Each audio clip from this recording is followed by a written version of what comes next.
Dito sa dulo mga ka-discover, sa puno nitong malaking poste ay mayroon tayo na ispatan ng mga debris ng bomba na naipon dito ng tagabantay kumitin.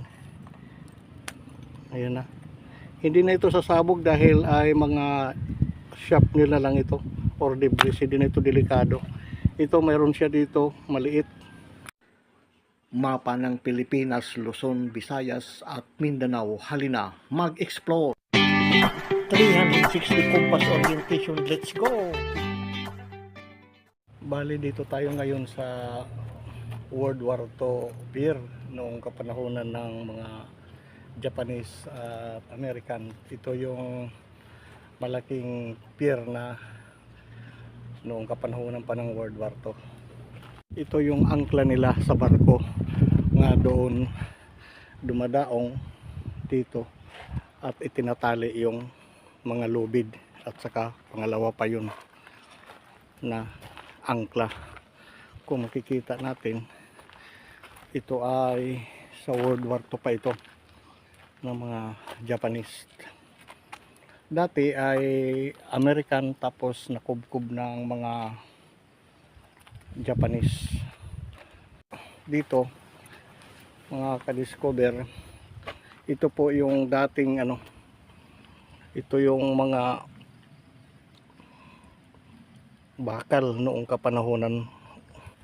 Dito pilipit siya.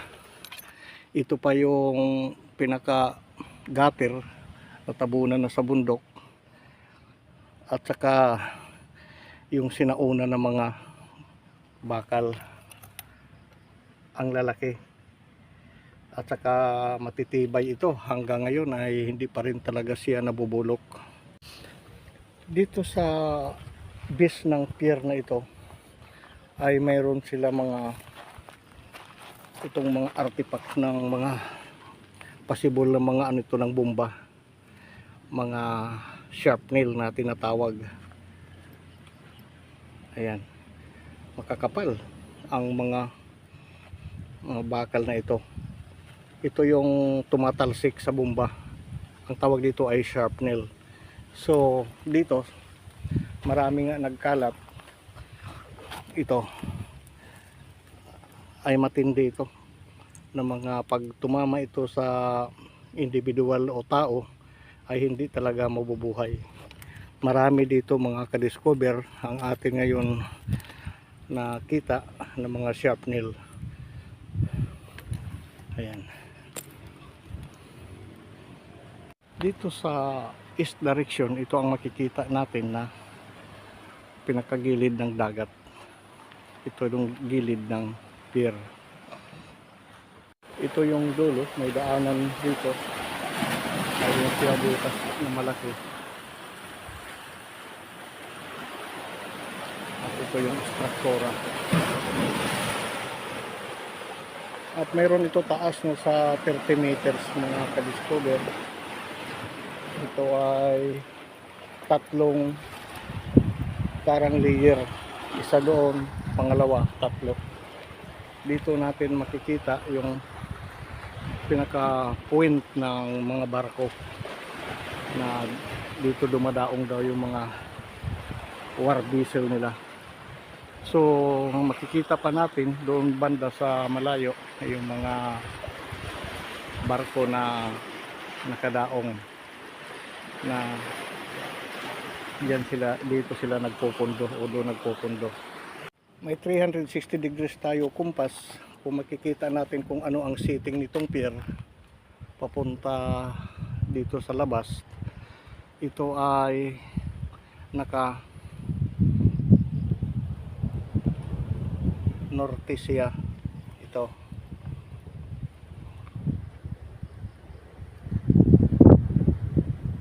dito yung east, dito yung sa kabila.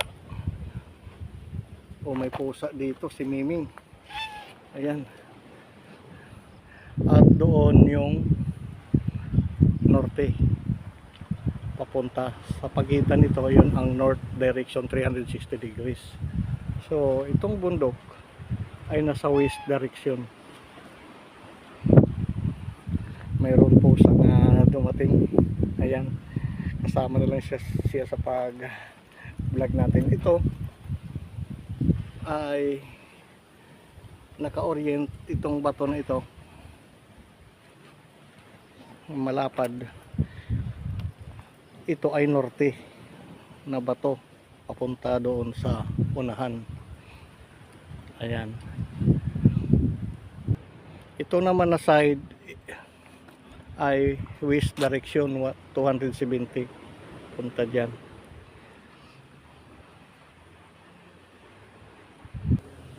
At dito naman, ito yung east direction, tatamaan yung bundok doon. Ayan.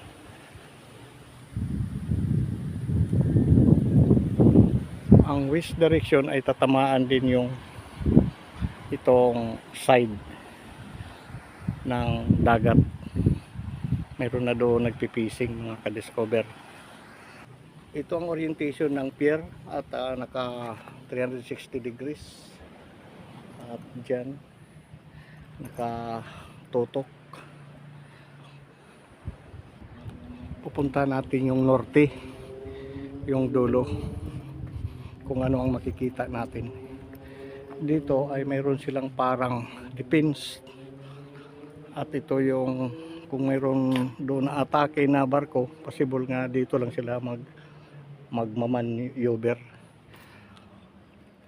Ito yung mga kanilang istruktura na matibay pa. Dito, ayan yung mga bakal na noon sinauna pa ng World War II ay talaga buhay pa. Dito, ito yung mga bidres ng bomba na makikita natin. Ay maraming mga artifacts dito. Ang tawag dito ay sharp nail, yung una natin nakita.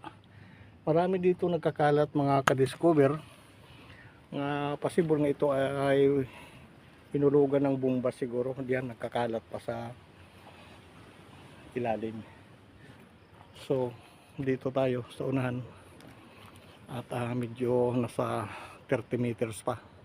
Dito yung pinakadulo at galing tayo doon kanina. Diyan.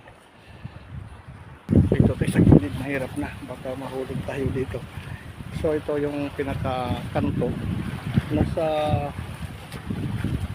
40 meters o 35 ang meron itong distansya hanggang doon sa dulo.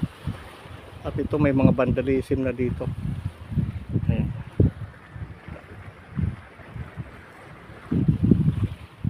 At ito yung mga poste. So babaybayin natin ito dito ng pinakadulo. Ay napakataas ito. So ito yung pinaka-front ng pier. Yan nakadaong nung kapanahon na daw yung mga barko pandigma. Ito yung Bataan na siguro. Ayan, ang bundok na yan.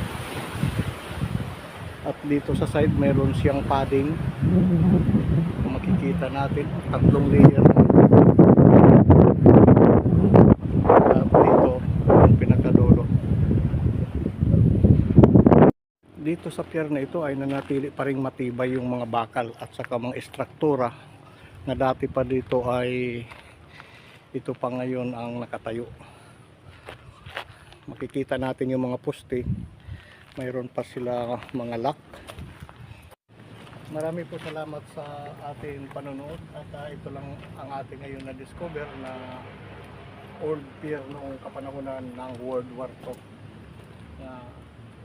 Ito pa ngayon ay nakatayo pa rin yung mga istruktura. Marami po salamat sa mga subscribers at viewers. Shout out po sa lahat. Sa susunod naman muli na ating paglalakbay at makikita sa mahabang natin pag-explore. Maraming salamat po at bye-bye.